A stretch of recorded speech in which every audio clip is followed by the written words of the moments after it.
Estamos ao vivo? Acho que sim, hein? Girafinha já está ansiosa. Estamos ao vivo. Oi, gente. A Celina não tá se aguentando ali atrás. Ela não para de rir. Se recomponha, por favor. Se recomponha, Celina. Estou já me recompus. Oi, gente, boa tarde. Bem-vindo a mais uma live do Doi Que Falar. Eu sou Isaac Piscuolo. Esse é... Luiz Gustavo Pacete. E com quem que a gente tá hoje, Luiz? Daniel Fioravante. Fioravante, é isso? Fioravante. Fioravante. Ele é gerente de marketing digital e comunicação da rede Girafas. Exatamente. E a gente vai falar hoje de marketing de oportunidade, os do's and don'ts, o que fazer, o que não fazer. Enfim, se você tiver alguma pergunta, pode mandar, que a gente vai responder. Geralmente no final, mas às vezes a gente para responder as perguntas. Onde nós estamos hoje? Onde nós estamos? Eu posso chamar de sede? Aqui é a sede administrativa. Pode chamar.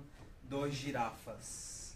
Não estamos num restaurante, logo depois a gente... Podemos ir, não tem problema. Tem dois muito perto aqui, dá até pra escolher qual é. A Avenida Paulista. sede dos Girafas, para você que não é de São Paulo, fica na Avenida Paulista, um centro com várias empresas, vários bancos aqui, uma avenida importante de São Paulo. Bom, como o Isaac falou, a gente vai falar um pouquinho sobre marketing de oportunidades nas redes sociais, né?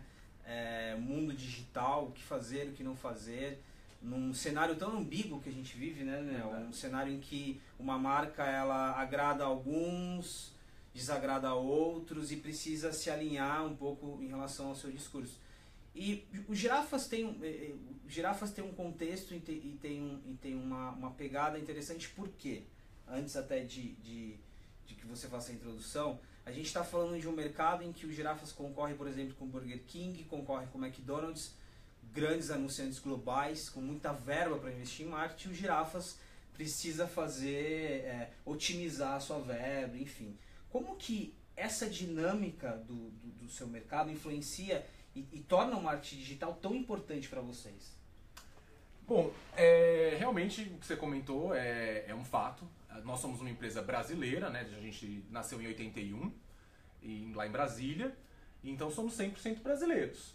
E a gente está no mercado, na verdade a gente tem dois segmentos, né? Isso também é uma característica do Girafas. A gente está numa concorrência com esses grandes players globais, que são McDonald's, Burger King, como você citou. Que é onde você vende hambúrguer. Exatamente, no setor de sanduíches. Mas a gente também tem a briga nos pratos, onde nesse caso nós somos os líderes no Brasil. Então a gente tem aí já uma briga dupla para começo de conversa. Essa primeira briga que você está falando, que é no caso dos sanduíches, de fato a gente tem uma verba muito inferior a esses concorrentes, justamente por eles terem essa capacidade de investimento global. Então, mesmo que a operação brasileira não vá tão bem, não estou dizendo que é o caso, não temos acesso aos números dos nossos concorrentes, mesmo que a operação brasileira não esteja indo bem, eles podem fazer um aporte, traz um dinheiro do Canadá e pronto, porque precisamos investir no Brasil. Então a gente tem que recorrer à criatividade, que é um grande asset brasileiro. Então a gente faz a nossa comunicação baseada na nossa criatividade, na alegria da marca. A gente tem os mascotes da marca, que são super queridos e trazem, olha aqui, estamos aqui com eles. Não é fácil manipular. Não é fácil. Não é fácil. Deixa eu fazer um tutorial, então. Precisa, nos explique. Mão aberta, tá certo. Mão direita, você... debaixo da luva você tem que estar assim. Assim? Eu não tenho muita coordenação, empinadas. Tá então assim. Vamos lá. A gente coloca a mão. Quero ver. Bem. Na rapidez, hein? De primeira. Muito bem. O difícil mesmo é você deixar o dedinho empinado. empinado. Assim, né? Tipo o hang loose.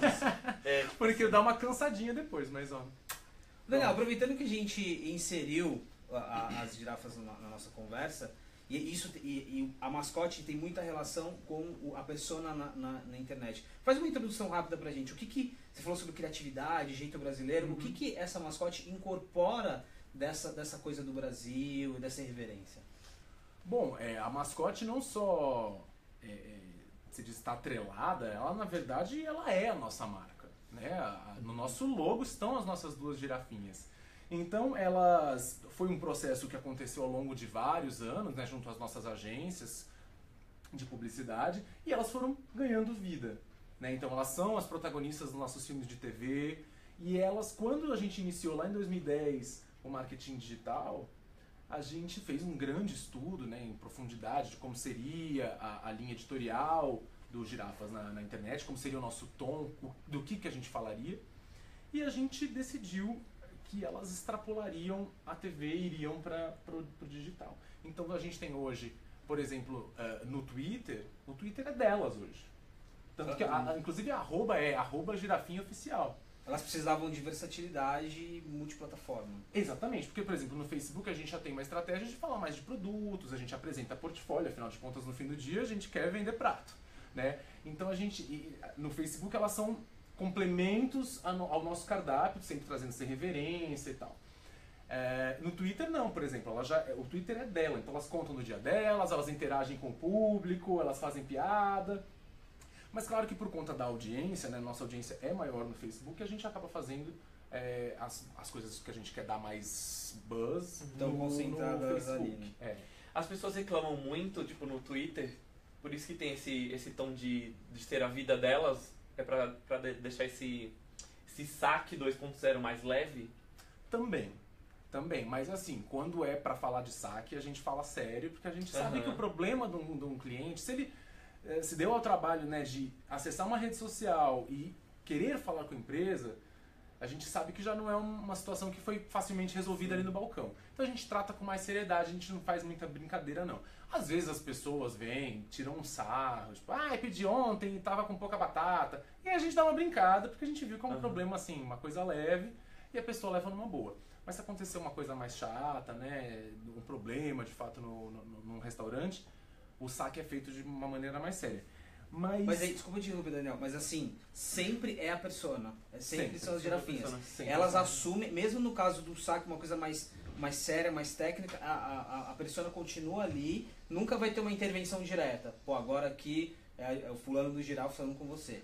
Sempre... Não, na rede social não. Aí a gente vai, por exemplo, se for um caso mais sério, a gente direciona para o nosso serviço de saque. Aí e aí ele sabe que ele está falando com um ser humano. Sim.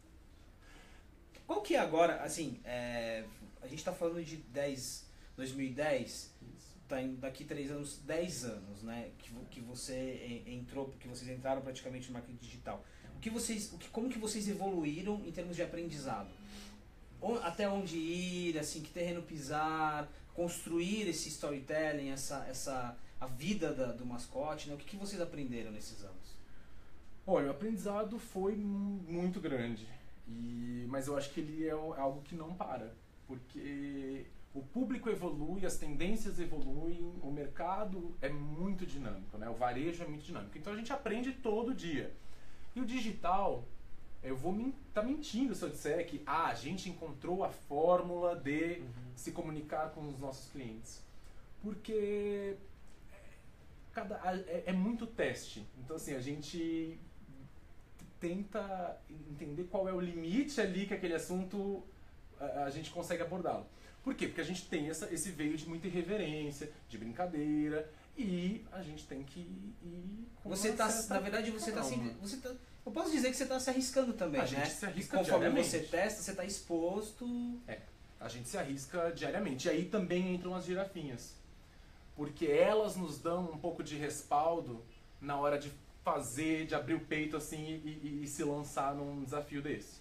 Né? Dá uma liberdade humorística assim pra brincar. Exatamente. Você pensa numa rede que não tem um mascote, falar uma coisa assim, tipo uma brincadeira que eu acho que a gente até vai abordar mais pra frente, com uma celebridade, às vezes pode até soar meio, nossa, mas que nada a ver, né? Também, né? Um pouco artificial, fica um pouco estranho. As mascotes, todo mundo já sabe que elas são escrachadas, que elas são divertidas. Ninguém vai ficar bravo com um mascote, entendeu? Com uma girafinha fofinha. Então tem a questão da afetividade também. Exatamente. Né? Elas nos ajudaram a criar uma ponte com os nossos clientes muito bacana, um laço muito estreito. Porque as pessoas, a maioria delas, vem falar com as girafinhas nas redes sociais. Então é muito legal. A gente recebeu ontem uma mãe falando que o filho é fã incondicional das girafinhas, pedindo pra gente mandar uma cartinha, por favor, mamãe, não faça seu filho assistir isso que vai tirar toda a mágica da surpresa que a gente vai fazer. a gente vai mandar, ela pediu pra gente mandar uma cartinha das girafinhas pro filho dela.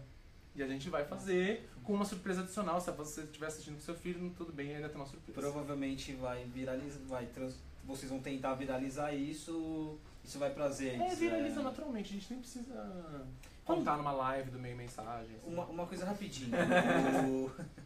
essa desestabilizei. Desculpa. Você que tá chegando agora, a gente tá com o Daniel aqui do Girafas, gerente de marketing digital e comunicação, falando um pouquinho sobre marketing de oportunidade, redes sociais. Ele estava contando um pouco da história das mascotes. Nessa questão, já fazendo um pouco do que as marcas, a galera que está nos assistindo, trabalha com marcas, podem tirar um pouco disso. Você fala-se muito hoje sobre aprender fazendo, se arriscando, né? Testando os limites. Ainda falando sobre isso, para a galera que está assistindo e trabalha com uma marca, como fazer isso no dia a dia, como observar o seu limite, como incorporar essa mentalidade do aprender fazendo. O aprender fazendo, obviamente, eu não estou dizendo aqui para você, né, sair fazendo.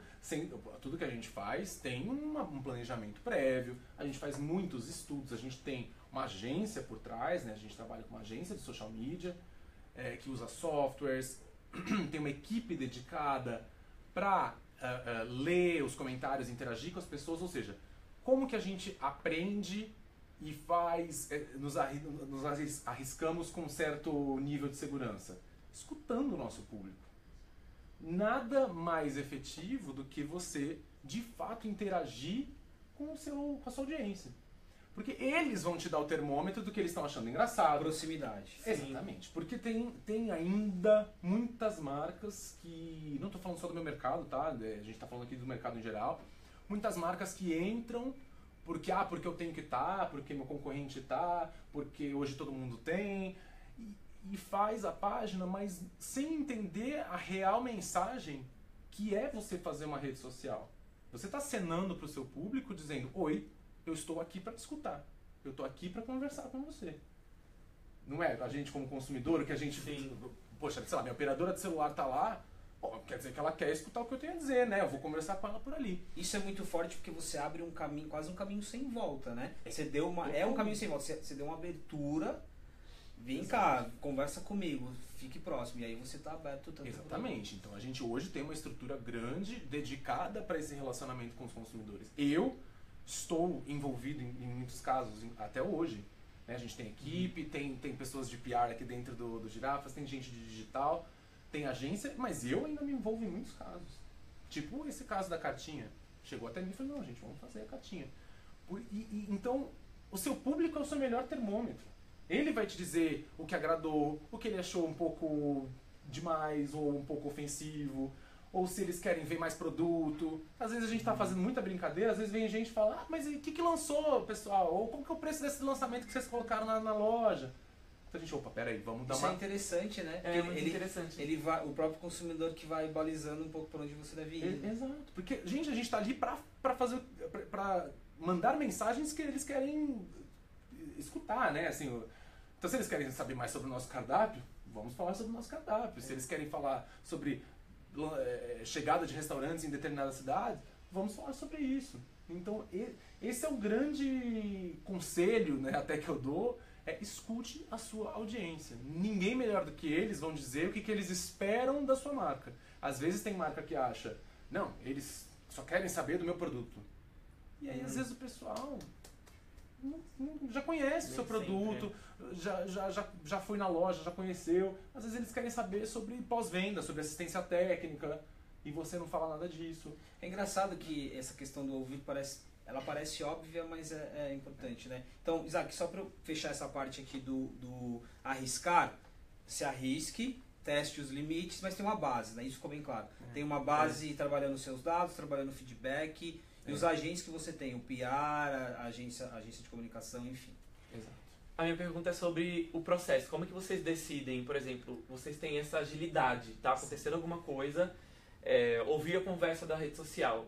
E isso é um desafio muito para quem trabalha com isso, porque como saber o timing, né? Tipo, às vezes tem que ser no mesmo dia. Como que acontece esse processo? Porque em muitas marcas, às vezes marcas mais globais, tem essa dificuldade de um processo tão gigantesco de produção desse Até conteúdo. você aprovar 30 mil processos. Vocês são rápidos nisso. Como que funciona o processo aqui dentro? Eu acho que... Bom, funciona na base da confiança. Eu tenho a minha diretora, né, que é a Luciana Moraes, ela é diretora de marketing. E eu tenho carta branca para decidir o que vai entrar ou não nas redes sociais. Porque se a gente... eu fui muito claro no começo dessa história, que a gente começou a entrar nessa história dos memes, na história das brincadeiras. Eu falei, Lu, tá acontecendo isso. A gente julga importante para a marca, tem a nossa cara, tem o nosso DNA nisso, mas a gente vai precisar ser ágil. Porque se não for, se for até no mesmo dia, se não for no mesmo dia, já perde muito da força. Então aqui a gente está falando de agilidade e autonomia. E autonomia, exatamente. Se for para sintetizar em 2 palavras, é isso, é agilidade e autonomia. Porque se você for ter aquele processo que passa por não sei quem, passa pelo jurídico, passa por... Aí acabou. Aí você morreu, aí 5 dias depois e ainda acontece. Sempre né? acontece. 5 dias depois chega a marca e todo mundo... Oi? Já passou. Do que vocês estão falando, né? Poxa vida. Então tem que ter essa autonomia. A nossa agência está sempre super ligada também. Daniel, fala pra gente qual é a agência. A nossa agência é a Pepper, é verdade. Que bom, o pessoal da Pepper. É a agência Pepper, isso é a nossa agência digital, na verdade, né? Eles fazem não só social media, eles fazem nosso site, nosso Reclame Aqui, todo o escopo digital tá com eles. E eles mandam via WhatsApp pra gente. Então, às vezes eu tô, sei lá, já aconteceu de eu estar na academia e receber um WhatsApp deles falando, Dani, putz, olha, aconteceu isso, eles me dão uma contextualizada. Isso vem como uma espécie de sugestão. Então, sei lá, tá bombando o clipe da Anitta. Olha aqui. O clipe da Anitta foi uma dessas. A história da academia foi do clipe da Anitta, inclusive. Eu tava na esteira, eu parei, não, peraí, deixa eu ver. Nossa, gente, não, vamos fazer. Então, o cliente, no caso, tem que ter essa disponibilidade. Se quer entrar nessa história do fazer o real time, tem que estar disposto a parar a esteira na academia e aprovar post. Né? Mas, gente, dá muito certo. Dá muito certo. Só que a gente também tem que estar ligado. A gente também, né? A gente manda muita coisa. Olha, aconteceu isso. Vocês acham que... A gente tem uma relação muito de parceria com a agência, então a gente se ajuda, pede opinião, vê o que você acha adequado. Agora, só aproveitando o que você perguntou, Isaac, da dinâmica, você falou um pouco sobre autonomia, você falou sobre confiança. Tem algumas policies, assim, isso é muito, muito comum, né? Assim, quais as policies claras do tipo, assunto que a gente não vai entrar, coisa que a gente não vai falar? Não, tem que ter, né? Nós não somos globais, mas somos uma grande empresa, né? Então a gente, claro que o jurídico está envolvido em tudo. Né? A gente não pode se comunicar com o nosso público sem ter um respaldo de que está tudo sendo feito corretamente.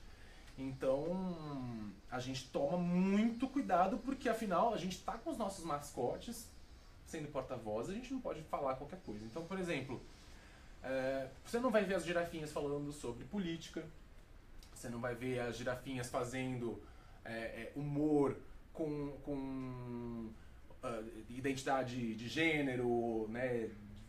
Opção não, né? Identidade sexual, não vai falar sobre... eu ia falar body shaming, né? Eu tô tentando achar um termo em português, mas, enfim, sobre aspectos estéticos de alguém, de uma celebridade, para fazer humor. Então tem várias policies, a gente não fala de maneira negativa sobre concorrência. A gente, às vezes, claro, faz referências, todo mundo faz referências veladas à concorrência, mas a gente faz sempre com bom humor, com respeito, né? Então, girafinhas não falam palavrão, às vezes também podem, quase, né, fazer um humor mais ácido e tal, mas não falam palavrão. Então tem algumas coisas que a gente toma cuidado, porque é a personificação da nossa marca, né? Não dá pra gente também para entrar numa onda qualquer, né, para participar de um meme. É que a autonomia e a agilidade, ela depende muito de você ter muito claro essas policies, né? Tem que ter muito claro, por isso que passa por mim, né? Eu, na verdade, acabo virando o guardião da marca, também por ser gerente da área de comunicação institucional. Então, na verdade, já é a minha área que resguarda a imagem, né, a reputação da empresa. Então, eu tenho as policies na cabeça, né? Eu sei exatamente o que a gente vai falar, o que a gente vai falar. O que é o nosso core? A gente fala sobre cultura pop, a gente fala sobre música, sobre novela, sobre entretenimento, a gente fala sobre celebridades, falamos obviamente sobre comida. Se a concorrência está fazendo alguma coisa, e desculpem meus amigos da concorrência, foi meio fail, a gente entra em cima e dá uma zoadinha, a gente o que tira o que também te deixa exposto pra, né? Pra ser Pra zoado. crítica. Pra crítica, e tá aberto, talvez ali naquele momento que você critica a concorrência, você pode ter ali nos comentários uma situação Sim. de devolver isso pra você, né? Com Que certeza. já tá nesse pacote. Acaba sendo uma estratégia de persona, né? Por isso que tem que ter esses cuidados de o que eu não faço, o que eu não faço, o que eu faço, enfim, como que eu entro nisso. É uma persona, né? Qual que é a personalidade da marca nesse meio digital? Então a gente tem que ter muito bem definido. Assim como eu, Daniel, tem coisas que eu não falo nas minhas redes sociais, por N razões, e coisas que... Então eu falo sobre viagens, eu falo sobre comida, eu falo sobre coisas profissionais, projetos que eu estou desenvolvendo, mas eu não falo, eu não mostro minha família, eu não mostro minha casa, eu não mostro... Eu estou falando assim um exemplo, tá? Não é isso que acontece, mas cada um define o que quer falar, né, nas redes sociais. E a gente tem também os tópicos que são abordados pelas girafinhas. Quer ver se tem pergunta? Tem? Pergunta. Tem? Então vamos deixar um pouquinho mais. Tá. Você que chegou agora, live é legal porque a gente vai introduzir, novo. É verdade. Girafinha já fez live? Girafinhas não fizeram live, mas eu vou te dizer que, olha... Tá pensando... É hype, tá na crista da onda live agora. Gente, por favor, né? Somos referência em social media. Mas já, olha só, tá abusado. Você acha que a gente não sabe? Tá abusado, né? Tá abusado. Mas em breve teremos. Boa. Rapidinho, pegar um gancho. A gente tá falando de uma empresa que tem vários franqueados, né? Tem uma estrutura de franquias. Uma empresa que ela não vive somente com essa persona digital, que ela tem recentemente investimento, Rodrigo Faro, uma campanha grande em comunicação em massa. Como que e isso eu acho que é um ponto muito forte, tanto para nós consumidores e para o mercado em si. Você tem um público que está muito aqui engajado, muito ligado no digital, mas você tem um público que vai no restaurante que vive uma outra realidade. Como que é balizar isso? E também para um outro cliente muito importante para você, que é a pessoa da franquia. Sim. Então, assim, como levar todo esse ativo que você tem no digital pro restaurante, pro dia a dia, sabe? A pessoa olha e fala, não, essa empresa ela tem um alinhamento, ela tem uma... Ela se conversa. É um grande desafio, né? Porque a gente tem de fato um público que está conectado 360 com a gente, que viu na TV, vai na loja e vê nossa comunicação e vê nossas redes sociais, mas também temos um público que, por exemplo, só teve contato na televisão. Então, que tem, agora, por exemplo, a gente está numa campanha com o Rodrigo Faro, que é outra pegada. Na TV, a gente já não tem esse nível de irreverência tão... É reverência A, mas é uma reverência um pouco mais ingênua do que no digital, por exemplo. No digital a gente é um pouco mais ácido, já dá uma pimentada na brincadeira. A gente sente que o público ali já está mais aberto a isso e espera isso da gente. Mas o que você me perguntou sobre fazer sentido, somos uma marca só, né? Então não dá pra gente ter uma comunicação X no digital e uma outra linguagem no ponto de venda, no marketing offline.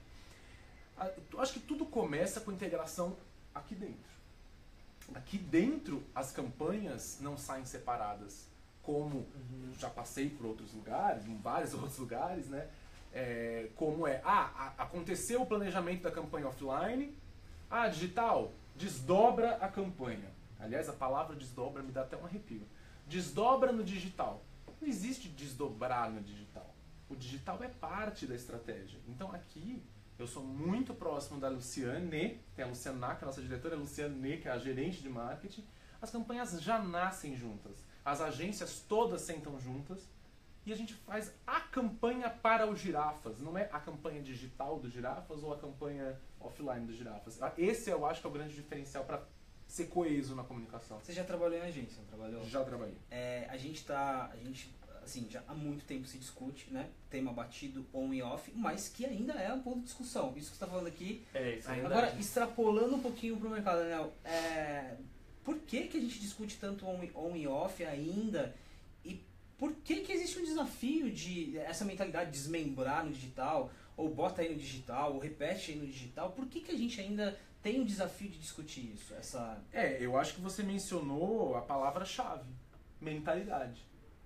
O problema ainda não é a recepção do público, não é... Antes ainda a gente tinha a muleta, né, do acesso à internet. Não, porque no Brasil não temos acesso, então temos que focar no offline. Hoje em dia já não tem mais essa muleta, né? Tá na mentalidade ainda dos gestores de comunicação, os gestores em geral das grandes empresas. Ainda são pessoas que acreditam que para dar certo tem que estar na Globo. Se não tá na TV, não é campanha.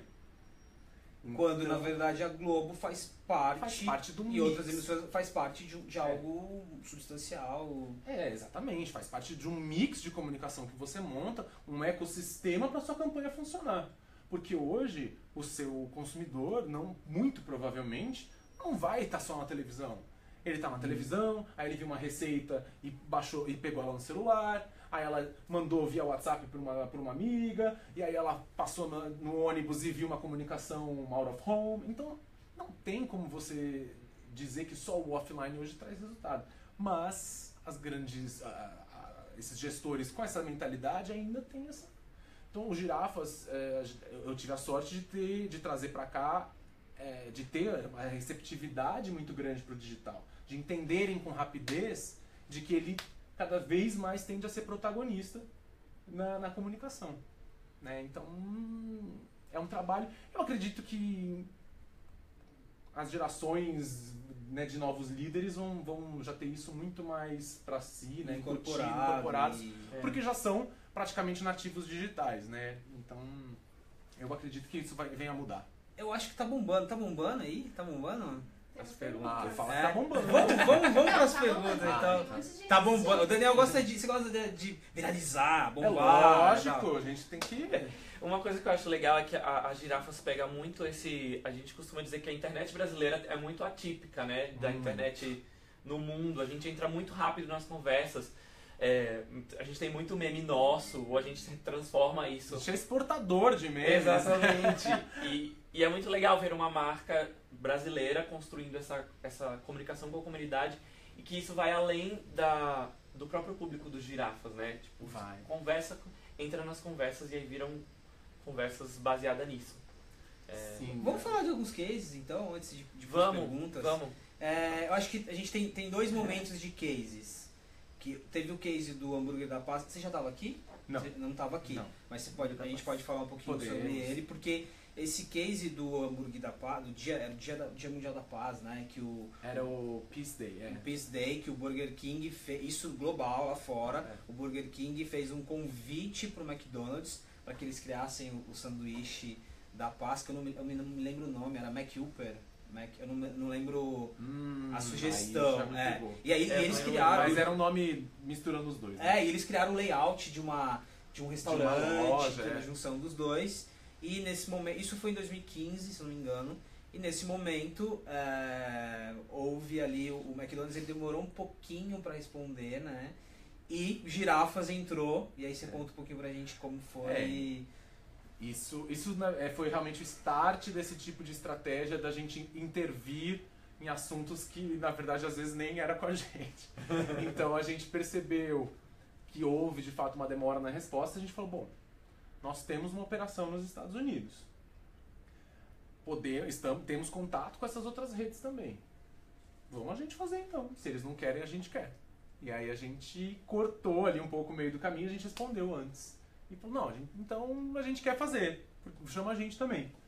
E no final das contas, várias outras redes aderiram, foi um grande Peace Day.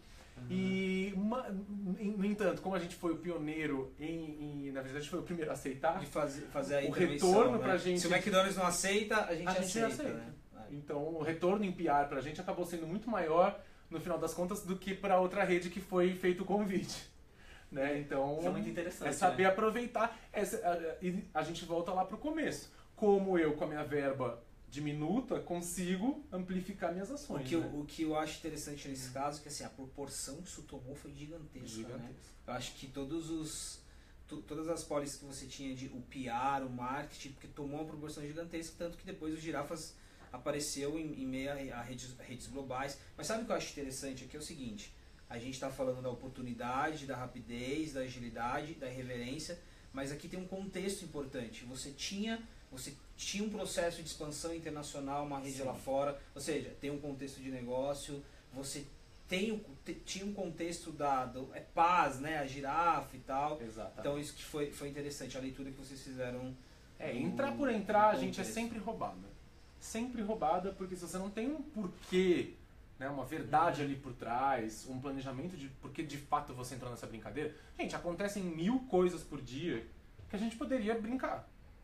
Mas dessas 1000 coisas, quantas realmente fazem sentido para minha marca? Né? Então, esse é o grande filtro que a gente faz diariamente. Quer falar? Vamos para a pergunta? Vai falar de outro case? Vamos depois das perguntas. Tá bom, então vamos responder pergunta. Vamos lá. Celina. Vamos começar pela pergunta do Felipe Santana. Ele perguntou assim: como Girafas atua com gerenciamento de crises nas mídias sociais? E aí ele pediu para mandar um abraço para a Teresina. Teresina? É. Teresina.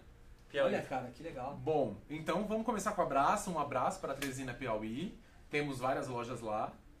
É um público super bacana. A gente tem uma audiência muito boa do pessoal de Teresina e do Piauí. Crise em redes sociais. Acontecem, primeiro de tudo, né? Acontece.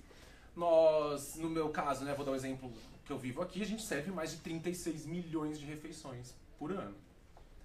É claro que em algum caso desses vai acontecer alguma intercorrência numa loja. O importante do gerenciamento de crise, primeiro, é tentar fazer com que ele não chegue ao nível de crise. Então é fazer um trabalho preventivo. Então muitas vezes você pode falar com essa pessoa, você chama ela no inbox, às vezes você entende melhor o que aconteceu. Às vezes a pessoa só está um pouco chateada, ela não está pronta para fazer o circo pegar fogo. Ela está expressando ali uma chateação, só que essa chateação, se ela é ignorada, ela acaba virando uma crise.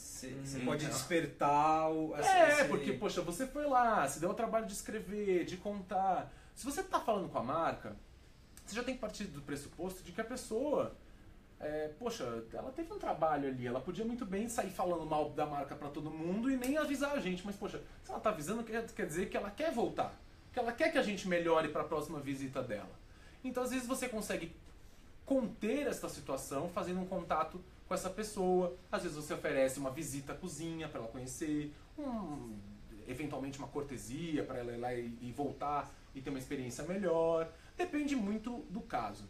Se aconteceu a crise, a gente tem uma agência, né, que nos apoia também. A gente tem um manual de crise que já prevê, um bichão desse tamanho, ele prevê todos os tipos de situações que a gente pode vir a passar, para a gente estar preparado e agir o mais rápido possível. Se eu puder deixar uma palavra para você, é rapidez. Né? Eu ia perguntar disso de rapidez, né? Como que é esse processo de... tudo tem que acontecer no prazo de até... Bom, a primeira resposta é em 24 horas. E o caso tem que estar resolvido em 72 horas. Porque rapidez é essencial. Né? Principalmente se tem uma situação... Gente, acontece de tudo, né? Pode ser uma situação emergencial mesmo. Às vezes, um incêndio, não sei, enfim, alguma coisa. Tem muitas variáveis, né? Tem muitas variáveis. Então você tem que ser muito ágil, né, na sua ação, né? Sabe, só pegando o gancho dessa resposta, esses dias eu entrevistei uma startup que eles estavam fazendo um trabalho de monitorar haters e comportamento dos haters nas redes sociais. Isso que você falou, às vezes, mesmo como consumidor, a gente se incomoda. Você está tentando resolver um problema com uma marca e aí a marca vem na televisão e despeja um anúncio, ou mesmo na mídia programática. E eles estavam falando o seguinte, e faz todo sentido, às vezes se você não faz o trabalho ali direitinho de atender, você tá investindo numa campanha, quando vocês estão com uma campanha na TV, você está investindo numa campanha que pode despertar a raiva daquela pessoa, porque ela não, poxa, eu não estou sendo atendido aqui e você vem me mostrar um anúncio da sua marca. Eu acho que a lógica por trás disso Eu tenho um caso interessante, é um caso pessoal. Vou citar a marca, é o Itaú. Eu tive um problema, fiz um doc errado, alguma coisa, tipo, um maior tempo pra resolver. Fui na agência, ninguém conseguiu me ajudar. Eu falei, eu vou mandar uma mensagem no inbox do Facebook. Eles resolveram mais rápido do que eu ter ido até a agência e tal. E eu fiquei impressionado, porque eu já tinha feito, já tava jogando nas redes sociais. Eu falei, deixa eu pagar, deixa eu pagar, porque vamos dar uma chance pra ajudaram, marca, gente. Que tem tudo a ver também com aquilo que eu perguntei pra você de alinhamento. O alinhamento do seu saque no telefone Sim, e o total. alinhamento da sua persona. Ele é total, tem que ser total. E a gente tem um fator adicional que é, quando a pessoa nos procura nas redes sociais, ela já tem uma expectativa de ser atendida muito mais rápido. E dependendo ainda da rede social, é mais ainda. Então você manda uma coisa no Twitter, que é um microblog ali instantâneo, você demora mais de 1 hora pra responder, a pessoa já tá pé da vida. Entendeu? Verdade. Então, dependendo do... Se é um e-mail, a pessoa já tem uma expectativa, não, eles vão receber, eles vão ver... Veja como na nossa cabeça também funciona. E a gente tem que verdade. atender essa expectativa do nosso público, né? Então a gente tem uma equipe aí grande pra fazer essa O próprio dinamismo e velocidade que você colocou no personagem, na forma como você entra nas histórias, ele reflete nisso, né? Sim. Você acaba... Tem que ser, né? A gente tem que contar uma história única e É verdade. os nossos processos são parte disso. Né? Mais perguntas? Vamos lá. Temos muitas perguntas, não sei se vai dar pra fazer todas. Ô, louco! Que Mas bom! o Abner Almeida perguntou: como foi para convencer a diretoria da empresa a acatar com esse posicionamento mais irreverente e até ousado que o Girafas propõe-se a fazer? Bom. No começo, não vou mentir, não foi fácil. Né? Eu cheguei aqui no Girafas em 2010. Já existia, claro, o Facebook, já existiam redes sociais, mas era ainda... eram coadjuvantes ainda na comunicação, se você for pensar no mix geral de comunicação da empresa. Bom, na verdade nos Girafas não existiam, então não era nem coadjuvante, era uma inexistência. Então quando eu cheguei, para vocês terem uma ideia, não existia, eu fui convidado a implantar uma área que não tinha verba, porque ela simplesmente não existia. Então eu fui chegar, então, e aí, vamos conversar, né, sobre investimentos. Você tinha que precificar. Eu tive que trabalhar no primeiro ano com R$0 de verba. Tudo que eu fazia, eu tinha que mostrar o projeto para roubar, entre aspas, essa verba do offline. Tinha um pouco daquela mentalidade do tipo, não, rede social é barato, de graça. É de Sim, graça. naquela época De graça, era praticamente, tá né? Não, faz aí que tudo bem, a gente vai postando. E aí foi uma mudança de mentalidade que como você mostra a efetividade? Mostrando resultados. Então eu tive que batalhar para ir até a campanha geral. Olha, gente, vamos separar aí 10% pro digital, 15% pra gente fazer a ação XY. Então tudo que eu tinha que fazer, eu tinha que mostrar, fazer uma apresentação, mostrar a importância. Bom, tá bom, vamos testar. E aí eu mostrava, olha só o resultado que deu. Olha, a gente performou super bem, nananana. E aí o digital começou a ganhar mais protagonismo nos Girafas. É mudança de mindset, não tem jeito. Demora, não é, fiz 2 campanhas super legais, não acredito que minha diretoria não confia. Gente, é um processo e mostrando o resultado de negócio, mostrando que aquilo foi importante para o resultado da sua empresa. Paciência. Paciência, resiliência e criatividade, né? Porque também fazer hoje, que evoluiu muito, né? Em 7 anos, a gente está falando de uma evolução, as próprias plataformas, né? Elas evoluíram de uma maneira que antes você fazia uma fotinho, não colocava nada de dinheiro ali e ok. O orgânico, né? O orgânico. A dinâmica das plataformas mudou demais. Então, hoje os seus KPIs são diferentes, os seus fatores de sucesso são diferentes, a maneira como você se comunica é diferente. Antes você colocava um comercial de 30 que você fez para TV no Facebook e bombava. Hoje em dia, se você não tem um conteúdo feito especialmente para o ambiente digital, é completamente relevante aquilo já. Só um pouco, desculpa, Zé.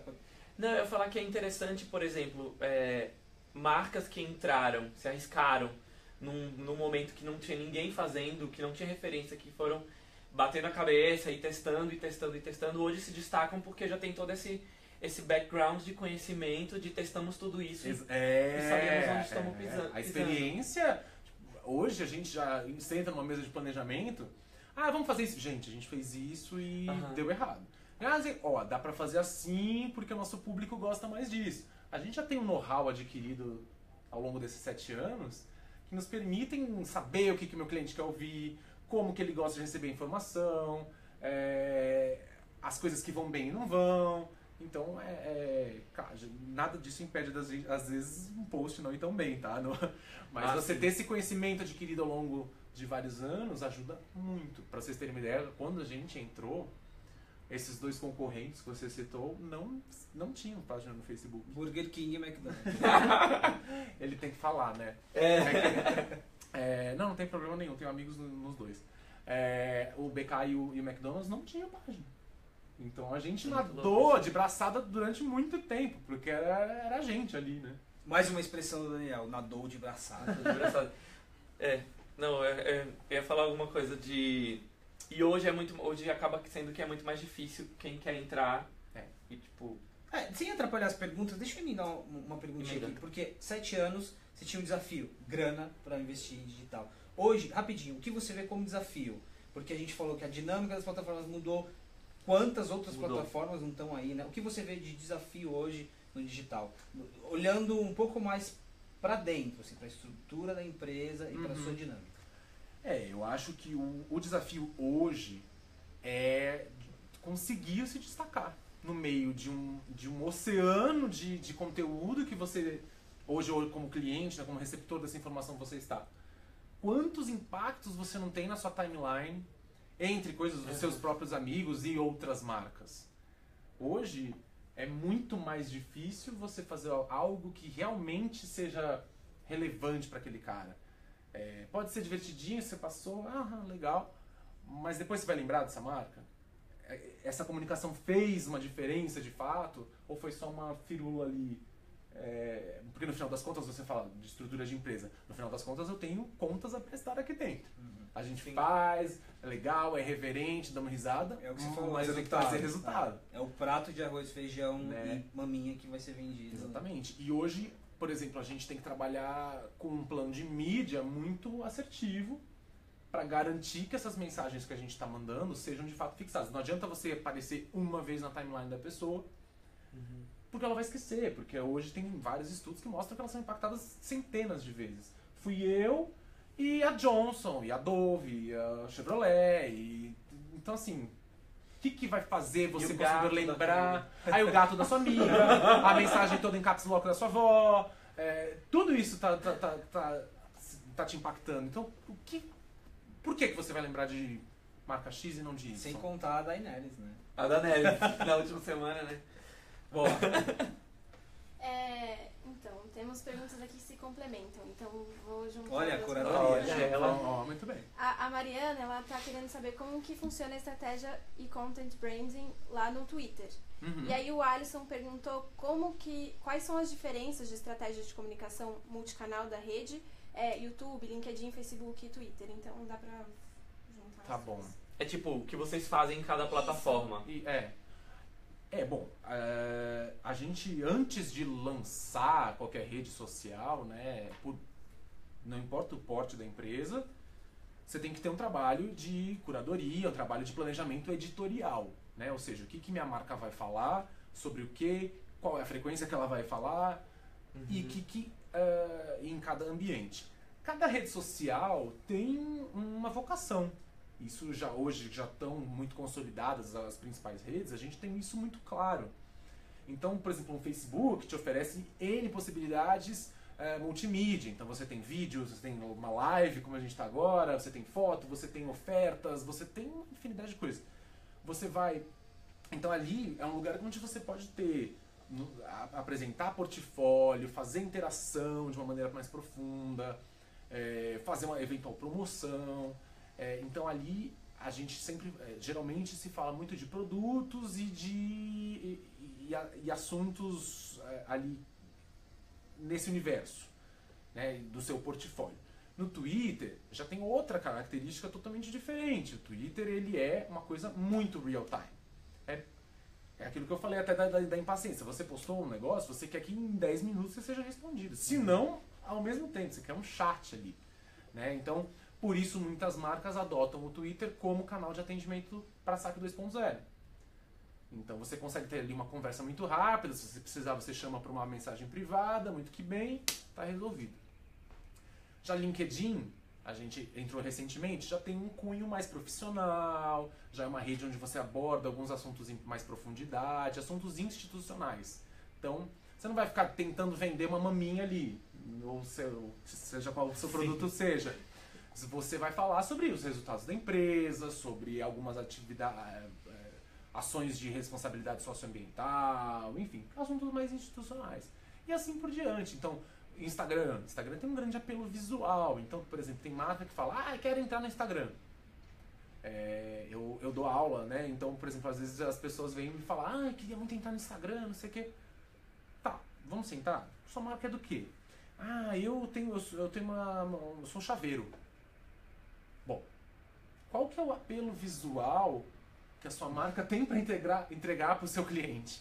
Chaves bonitas. A não ser que ele crie um sistema. A não ser que ele tenha chaves incríveis e personalizadas. de chaves, seja o chaveiro das celebridades e faz chaveiros com o rosto que vai ser um caso fora da curva. Que é um caso fora da curva. Mas, por exemplo, nesse caso dele, é muito mais interessante ele usar um Google AdWords, que ele vai fazer anúncios ali do serviço dele, do que fazer um Facebook, uma rede social, não, um Facebook, um Instagram, que você precisa de assets, né, de coisas muito visuais.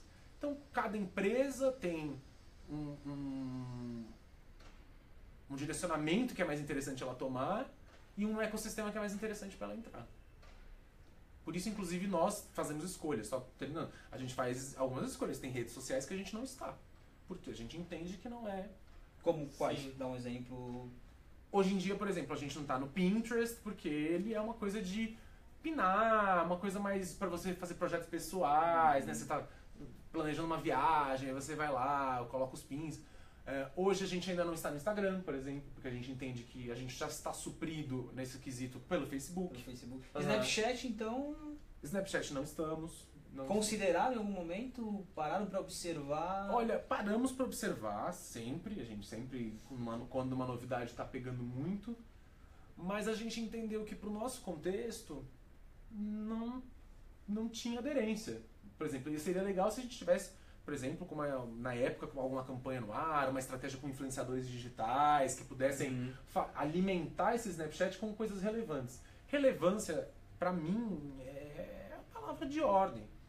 Se não tem um porquê, se não tem relevância na vida do consumidor, eu não vou enfiar a goela abaixo esse conteúdo porque ele não vai consumir. Não tem jeito. É verdade. Aqui no Meio Mensagem, inclusive, a gente tem essa lógica de cada plataforma oferece uma coisa diferente. Essa live começou no Snapchat. Era uma coisa que a gente fazia no Snapchat, foi perdendo público, naturalmente, caindo, porque as pessoas pararam de usar depois do Stories. E a gente foi pro Stories e decidiu mudar de plataforma. Então foi uma decisão de onde é melhor a gente levar essa conversa. Exatamente, porque tudo depende das ferramentas que oferece. Então, assim, por exemplo, a live do Facebook oferece mais ferramentas, inclusive para o público interagir, né, para a gente depois poder postar esse vídeo e compartilhar, muito mais fácil. Então você tem que entender o que cada plataforma oferece e perfil de público, né, gente? O público que está no Facebook não é o mesmo que está no Twitter, nem o mesmo que está no LinkedIn. Às vezes é até a mesma pessoa, mas são segmentos dela diferentes. No LinkedIn está lá o Daniel, profissional de marketing. No meu Facebook está o Daniel, irmão, filho, amigo. No Twitter está o Daniel que vai se informar, que quer conversar com marcas, que às vezes precisa fazer uma interação com um banco ou com uma operadora. Então, mesmo a gente tem facetas diferentes, né? Mais perguntas? Tem mais perguntas? Você desmarcou os compromissos de hoje? Estamos aí, não tem problema. Beleza. O Renato Baldiceira perguntou: o manual de crise foi definido através de experiências que a própria marca teve ou aprenderam com os erros dos outros? Olha, qual que é o nome dele? Renato. Os dois, né? A gente tem 36 anos, né, de atuação. Claro que em 36 anos já aconteceu muita coisa, então a gente obviamente aprende com os nossos erros e tem coisas que a gente detecta, né? A gente tem, por exemplo, uma equipe de campo que roda o Brasil inteiro, praticamente todos os dias do ano. Então eles veem coisas que, né, que podem ser um potencial de crise numa praça de alimentação, eles veem coisas que aconteceram na concorrência, então eles também trazem muito material para a gente poder fazer a nossa análise de cenário. Então é um misto dos dois, a gente procura aprender com os erros dos outros para também não cometer, né, antes de acontecer com a gente. Mas é muito importante ter essa previsibilidade e a gente ter essas situações mapeadas para poder agir mais rápido. Isso é bem importante. Então, observar a concorrência, não só no caso de crise, né? No caso em tudo. A gente aprende com a concorrência, não tem essa besteira de, não, o concorrente já fez. A gente aprende com, poxa, olha só que promoção bacana que estão fazendo, ele está dando certo, poxa, será que a gente não consegue implementar algo parecido? Olha, esse novo modelo de loja está dando super certo. Acho que aprender com pares sempre vale. O que é importante aqui é o seguinte, o gerenciamento de crise não é feito sentado no escritório. Não. Né? Acho que sim, o fato de você ir a campo, olhar, como você vai imaginar que existe a possibilidade de ter uma crise, não sei, numa quina da loja, de um restaurante, você só faz isso observando, que foi muito importante. A gente já está quase terminando a nossa live. Só um ponto aqui sobre o modelo de negócio, porque assim, a gente tem muitas franquias hoje no Brasil, o mercado de franquias ele cresce bastante, ainda é um mercado importante em termos de retenção de investimento. Explica pra gente a dinâmica do marketing da franquia. Porque assim, você falou sobre otimização um pouco antes, né? Otimizar. Você está trabalhando com uma verba de marketing que vem lá do cara que está investindo, ou seja, me explica um pouquinho só sobre essa dinâmica e o peso que isso tem na hora de você investir. Claro. Bom, no sistema de franquias, o marketing funciona financiado por um fundo de marketing, que é sempre um percentual pago pelos franqueados em cima do faturamento bruto deles. Então, cada rede tem o seu percentual, geralmente varia entre 2% a 5%. Mensalmente isso, Mensalmente. Né? Mensalmente no faturamento. Então, que vai custear, né, as iniciativas de marketing da empresa. O que acontece? Você deve, mas você tem já uma responsabilidade adicional, porque, poxa, eu estou investindo dinheiro deste franqueado e eu tenho que trazer retorno para ele. Né? Mas, em compensação, o modelo de franquias, a grande sacada dele é justamente essa. Eu sou um investidor, eu estou aqui, meu papel é operar esse restaurante sob a marca XYZ e eu tenho toda uma estrutura oferecida para mim. Então, por exemplo, se você vai abrir uma lanchonete de bairro, é muito mais difícil de você consolidar sua marca e de você ter, por exemplo, uma estratégia de marketing digital feita para você. Aqui, né, o franqueado investe e tem toda a comodidade, digamos assim, de ter uma equipe, a minha equipe, por exemplo, tem 10 pessoas. Então, assim, você ter 10 pessoas trabalhando ali para você para fazer o seu marketing digital dar certo. Né, e ter todo um suporte. Então, a gente faz, por exemplo, campanhas regionais para franqueados que precisam fazer uma ativação. A gente tem uma agência por trás fazendo essas artes, fazendo esse plano de mídia. Tem então, um comitê profissionalizado. Tem um comitê que decide isso, ou seja, tal região agora a gente está precisando de alocar investimento ali. Ele tem um comitê. A gente tem comitês de marketing. A gente tem vários comitês, né, no Girafas. A gente chama muito a participação do franqueado para ele, né, estar sendo parte do processo decisório. E o comitê de marketing, por exemplo, a gente passa um dia todo aqui discutindo rumos da marca, ações que podem ser tomadas, regiões que estejam precisando de mais ou menos investimento, produtos que serão promocionados, enfim, todo o mix que concerne o marketing é decidido ali junto com esses nossos parceiros franqueados. É isso, gente. Estamos quase terminando. Isaac, quais as isso. suas considerações finais?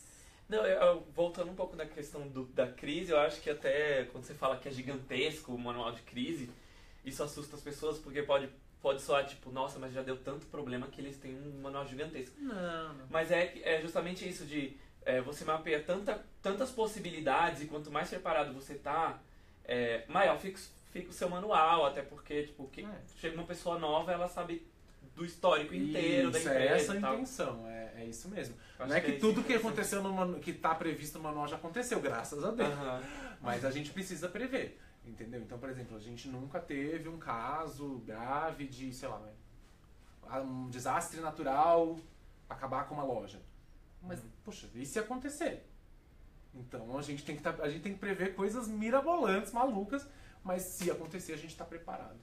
E mais uma vez, é esse tipo de segurança que a gente oferece para o franqueado, né? Dele saber que, poxa, eu tenho um respaldo de uma equipe profissional que está preparada para me ajudar. Né? Eu acho que essa é a grande vantagem do sistema de franquia, né? Vamos fazer aquela pergunta polêmica do final, para deixar o entrevistado balançado. Vamos. Pra gente terminar, fica tranquilo. A gente falou sobre um monte de coisa aqui envolvendo marketing digital. A gente não entrou num assunto que é um assunto super em alta, que são os youtubers, os influenciadores. E eu quero deixar essa pergunta aqui. Tudo bem, conceito de influenciador. Rodrigo Faro é um influenciador, Sim. as girafas são influenciadores. A possibilidade de você trabalhar para ficar claro, entenda influenciador, um youtuber. A possibilidade de você trabalhar com um youtuber, vocês ponderam isso, e porque assim, você tem um influenciador muito forte aqui, né? Sim. Você tem um personagem que por si ele já é um influenciador. Que é autoral, né? Que é autoral, Vocês já refletiram sobre isso, de um trabalho desse influenciador em conjunto com um youtuber, ou ele mesmo sendo um influenciador? Então, não, você até me assustou, achei que fosse ser mais polêmico do que Era isso. só pra causar. Nossa, É pra fiquei causar. até... Faz parte da dinâmica. Não tem problema. Aquela hora eu te dei uma assustada, agora você voltou. Não, a gente já, inclusive, trabalhou com influenciadores, a gente já trabalhou com PC Siqueira, com o pessoal do Masterchef, a Daisy, já fizemos com o Cid do Não Salvo, Jacaré Banguela, enfim, uma série de pessoas.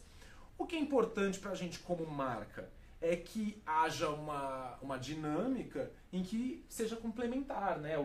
Em que o influenciador agregue para a imagem das girafinhas e vice-versa. Se as girafinhas ofuscarem muito a imagem do influenciador ou o influenciador fizer isso com as girafinhas, perdemos a mágica do negócio.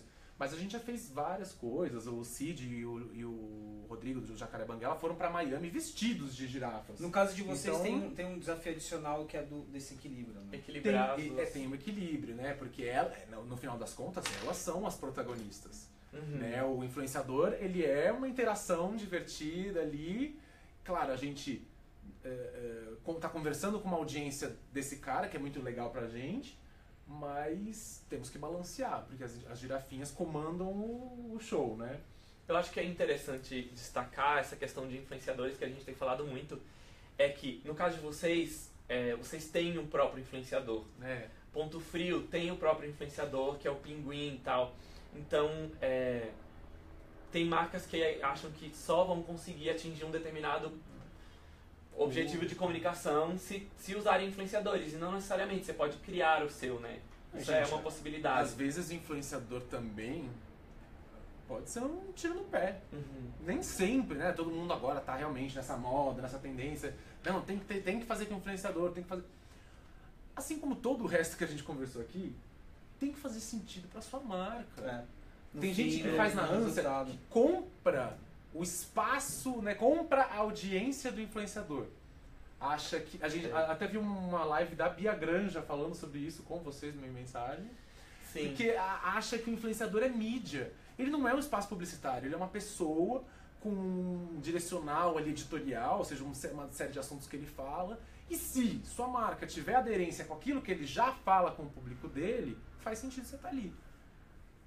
E às vezes não, as pessoas pegam uma lista de audiência, eu quero falar com esse cara aqui que tem 7 milhões de seguidores, muito bem. Um modelo antigo de Comprando pensamento como se em fosse mídia offline. Sabe de quem eu lembrei agora? É cilada, hein? Da Lu. Cilada. Lembrei da Lu. Não a do Girafas. Tá, eu só a do falo. Magazine Luiza. Porque a gente tá falando de personagens. Sim. Ela também é um sim, é uma influenciadora. Minha Nesse piadinha caso. não pegou. Persona. Não, é que eu pegou assim, que eu fiquei paralisado. Como assim? Você lembrou da minha diretora? Gente, é isso então. Muito É obrigado isso. Um prazer. pela conversa. Você que acompanhou a nossa live, ela continua aqui, compartilha, avisa pra galera que ela tá aí. Ela vai para as nossas outras plataformas, no site do Minha Mensagem, no nosso YouTube. E é isso, conversamos aqui um pouquinho sobre marketing de oportunidades nas redes sociais. É isso, acompanhe as nossas redes sociais, enfim, Facebook, Twitter, Instagram, YouTube. Depois essa live vai estar no YouTube pra assistir lá. E é isso, né? É isso. Daniel, muito É isso, obrigado. Muito obrigado, Levo, foi um prazer, a gente pessoal. leva isso aqui? Pode levar. Ah, olha. Pode levar. Ele já tá pedindo, viu, pra te constranger. Pra, na frente não, de todo é mundo, que né? você precisava falar, não leva, porque essa é que a Não. gente tem pra gravar o comercial, entendeu? Não, essa pode não. Aquela tá num cofre que eu não revelo a localização. Aquele não pode. É isso. Gente, muito Obrigado. obrigado. Bom fim de semana. Até a próxima sexta.